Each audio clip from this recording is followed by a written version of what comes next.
Hello there, amazing creative. It's Emma, your creative business mentor here. So, how do you set up a design project that keeps you on track, keeps your client knowing what's happening, and gets everybody the absolute best result at the very end of it?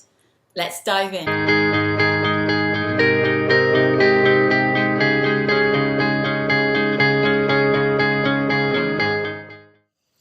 Okay, so you have a new design client. You have a new client for your business.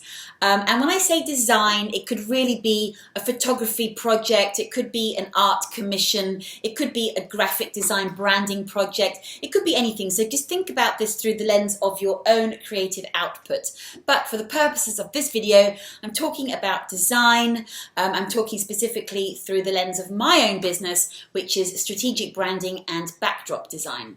So the number one thing to setting up a design project is to pre-plan and be organized before you even speak to a client, before you even start any project. So in order to do this, you need to know your own creative process. What is it going to look like when a client first engages with you and inquires with you, all the way to when the project is finished and delivered and everything's done and finished? You need to know the process. You need to know each and every step from your own behind the scenes process and all the steps that involve your client. If you don't know this before you start, then how on earth are you going to communicate this to your client? And how on earth are you going to keep everything rolling smoothly and with ease if you don't even know what you're doing? Because our clients look to us for guidance, and therefore we need to have a very clear process of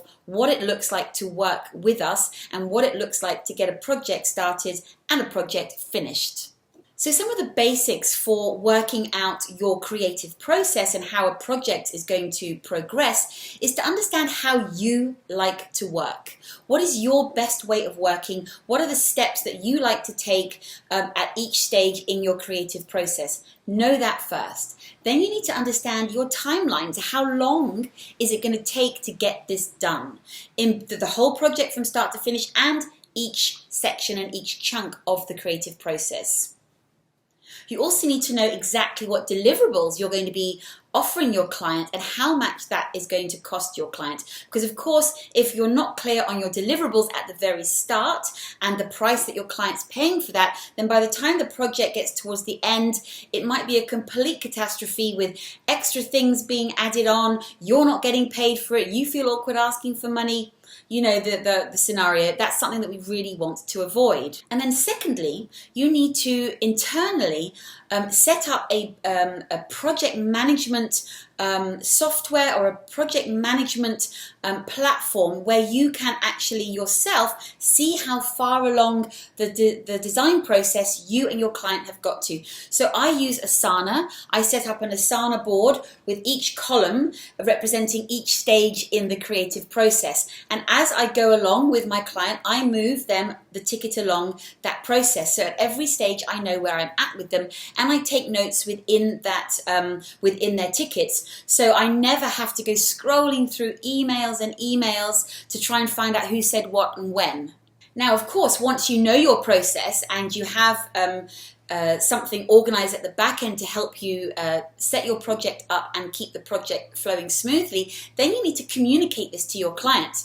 Now, you don't have to tell them everything. They don't need to know the internal workings of every stage in your project. You really don't want that, because that can lead to a bit of micromanagement from the client, and you need to avoid that at all costs. But what I mean is you need to tell them what's pertinent to them. So again, the deliverables, the timelines, what happens in each week, what happens after your first review, second review, how do you like to communicate, how many times a week or month will you be getting together? All of those kind of things the client needs to know.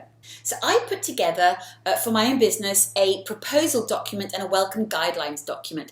And this is roughly a 5 or 6 page PDF with sort of a welcome about what the project will entail, and I tailor it to the client depending on what we've talked about in the discovery call. And then I'll lay out the scope of deliverables and the price for that. I will lay out exactly what happens each week, when the reviews happen, how we get together to make those reviews. For me, it's on Zoom. Sometimes my clients like to send me through a Loom video beforehand, or sort of a video message through Microsoft Teams, something like that. But then you always bring it back to how you like to communicate on Zoom. And in that PDF as well, the proposal onboarding PDF, I have my terms and conditions, my refund policy, maybe a link to that. My PDF is always hyperlinked, so people can click through. You don't need your whole T's and C's and all of your refund policy on there. But I would mention a little bit about your, the small print. Now, a top tip for once you're in the midst of the project is keeping track of your project through email. I prefer email. I know some people like Slack, and they have all kinds of, you've got to decide what works for you. But email, I find, is the most commonly used form of communication. And even though my clients might call me on Messenger or wherever they might contact me, I bring it back to email. But the top tip is every time you send an email out, especially if it's about something new, a new review, something pertinent you need to let them know, start a new email. Do not just hit reply, reply, reply, because you're going to end up with an email thread that is so long and could cover a couple of weeks, and you're going to get lost and you're going to lose track of who said what and what needs to happen. So make sure you have a new email every time you contact your client. Now, they may hit reply and reply to that email. That's absolutely fine. And you may reply once back on that email thread, but if you generally need to embellish or explain a bit more, or there needs to be more information, I would set up a brand new email and have that subject line really clear what that email subject is about, because then when it comes to searching in the future, it's much easier to find that email. So that's my process for setting up a design project. Now, of course, this is just the bare bones of what I do. I go into this at much deeper level in the membership program for my members of the Creative Business Hub. But this should give you an idea of, how to set up a design project that gets the best out of you, so that you can get the best results for your clients, because that, after all, is what they're paying you for. If you have any questions, pop them in the comments below. I will get to them as soon as I see it. And thank you for watching, and I will see you in the next video.